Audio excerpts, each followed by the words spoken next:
Et plus triste encore, en Afrique, il y a des familles qui s'appauvrissent pour investir dans les études de leurs enfants. Et quand les enfants là obtiennent leur diplôme, malheureusement, ils n'arrivent pas à avoir de boulot. Ils ne peuvent donc pas prendre en charge la famille. Et donc, la famille sombre encore un peu plus dans la pauvreté. Cette vidéo est le deuxième épisode portant sur le résumé de ce livre, La chèvre de ma mère, de Ricardo Kanyama. Si vous n'avez pas suivi le premier épisode, je mets le lien dans la description de celle-ci. Dans le premier épisode, nous avons parlé de la mort tragique du père de Ricardo. Comment la mort d'un homme d'affaires, un entrepreneur à succès, quelqu'un qui avait tout pour lui et pour sa famille, a transformé ses femmes et ses enfants en veuves et orphelins déshérités. Nous avons également parlé du premier principe de Ricardo Kanyama pour la création de la richesse. Dans cet épisode, nous allons parler de la chèvre de la mère de Ricardo Kanyama. Comment une seule chèvre a permis à une veuve éplorée et ses orphelins déshérités de sortir de la misère à jamais. Lorsqu'elle est retournée dans sa famille, la mère de Ricardo n'a pas accepté d'égorger la chèvre et elle n'a pas non plus accepté de vendre la chèvre. Elle a décidé de conserver cette chèvre parce que pour elle, c'était l'espoir de sortir de la pauvreté. Étant donné qu'elle n'avait aucune source de revenus, qu'elle n'avait aucun autre moyen de sortir de la pauvreté, pour elle, la chèvre était en quelque sorte un espoir qu'un jour, les choses iraient mieux. Le miracle a fini par se produire. La chèvre de la mère de Ricardo a mis bas. D'une chèvre, ils en avaient désormais deux. Et étant donné que les petits aussi grandissent, donc la chèvre et ses petits se sont reproduits. Et d'une chèvre, la maman de Ricardo et ses enfants possédaient désormais un troupeau de chèvres. Désormais, au lieu de souffrir pour trouver à manger, ils pouvaient se permettre de tuer des boucs ou de vendre des boucs pour nourrir la famille. Pour la mère de Ricardo, même pour satisfaire les besoins primaires de la famille, on ne touchait pas aux chèvres. C'était plutôt les boucs qu'on tuait. Et vous allez comprendre pourquoi. En fait, pour elle, la chèvre était synonyme d'actif, c'est-à-dire un bien que vous possédez, mais qui vous permet aussi d'acquérir d'autres biens. C'est comme tout autre investissement qui vous rapporte de l'argent. Pour elle, la chèvre est amenée à se reproduire. Et si elle se reproduit, donc elle vous rapporte d'autres chèvres en plus ou d'autres boucs. Or, le bouc ne va pas se reproduire. Bien évidemment, il peut grandir, mais c'est tout. Et donc, dans le troupeau, le bouc symbolisait le passif. Ainsi, lorsqu'ils avaient besoin d'acheter de la nourriture ou alors d'investir dans l'éducation de Ricardo et ses frères, c'était les boucs qui étaient souvent vendus ou alors tués pour nourrir la famille ou investir dans l'éducation de Ricardo et ses frères. Mais ce n'était pas suffisant pour Ricardo et ses frères de sortir de la pauvreté pour l'éternité. Ils devraient s'en sortir à l'école, réussir de leur côté pour prendre la relève, pour que le troupeau de chèvres de leur maman ne soit pas nécessaire pour l'éternité à leur subsistance. Ricardo s'est donc orienté vers les études de philosophie. À l'obtention de son diplôme, il avait espoir de décrocher un job qui lui permettrait de s'en sortir financièrement. Parce qu'en Afrique, c'est ce qu'on nous apprend. On nous fait croire que avoir un diplôme va être la solution à tous nos problèmes. Malheureusement, lorsqu'on obtient le diplôme, on se retrouve encore coincé dans la vie.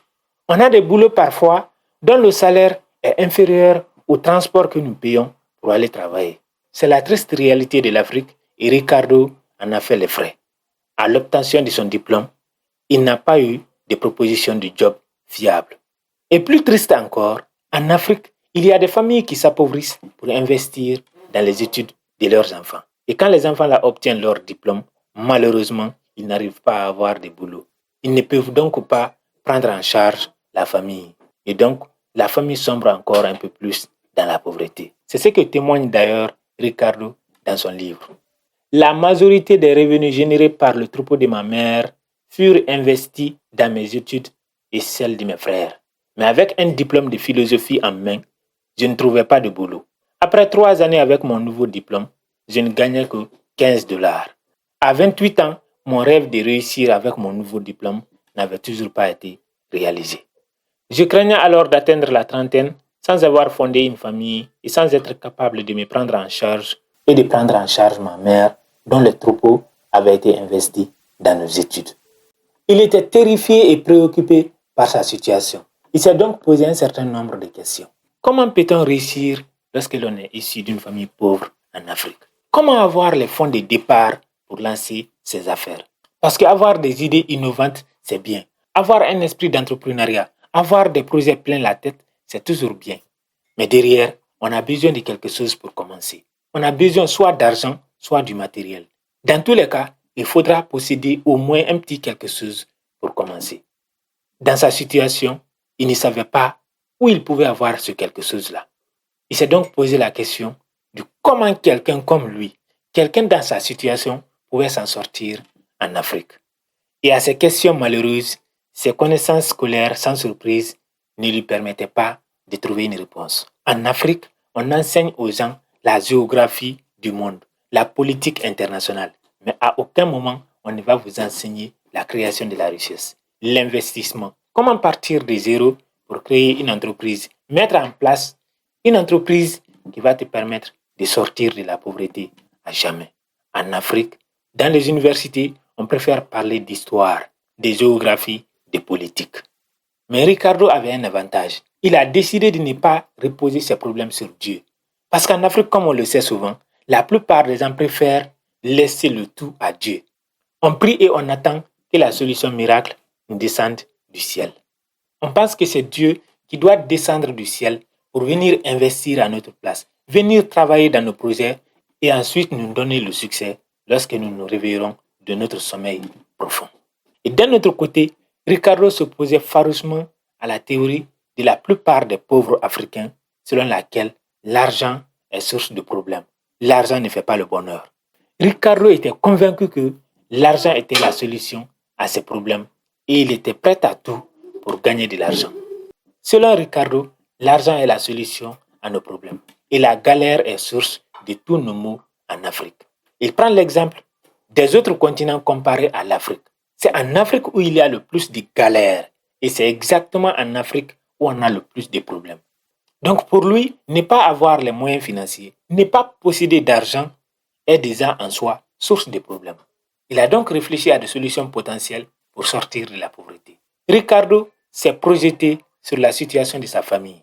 Comment sa maman, avec une seule chèvre en sa possession, a pu les nourrir, les envoyer à l'école, investir dans leurs études jusqu'à leur majorité. Pour Ricardo, c'était une source d'inspiration. Et il a donc établi un parallèle entre la chèvre de sa mère et les billets de banque. S'ils sont sortis de la pauvreté, c'est justement parce qu'ils ont décidé de conserver cette première chèvre. C'est le principe de conservation de la richesse. Ce que vous gagnez, si vous dépensez ça aussitôt, il n'y a absolument aucun espoir qu'un jour vous allez sortir de la pauvreté. Ricardo a donc décidé de suivre l'exemple de sa maman. À l'époque, il ne gagnait que 15 dollars par mois selon ses dires.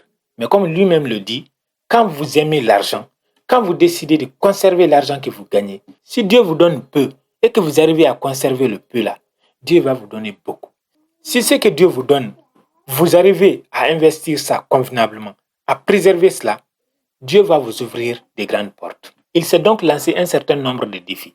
Comme il le dit lui-même dans son livre, il n'était pas prêt à partir pleurnicher devant des bureaux pour être employé quelque part et toucher un salaire déminable. Il a donc décidé de trouver une solution sans forcément passer par des employeurs. Et l'expérience du troupeau de chèvres de sa maman était une base solide pour lui. Comme il témoigne ceci. À l'époque et dans la ville où je vivais, une chèvre coûtait 50 dollars.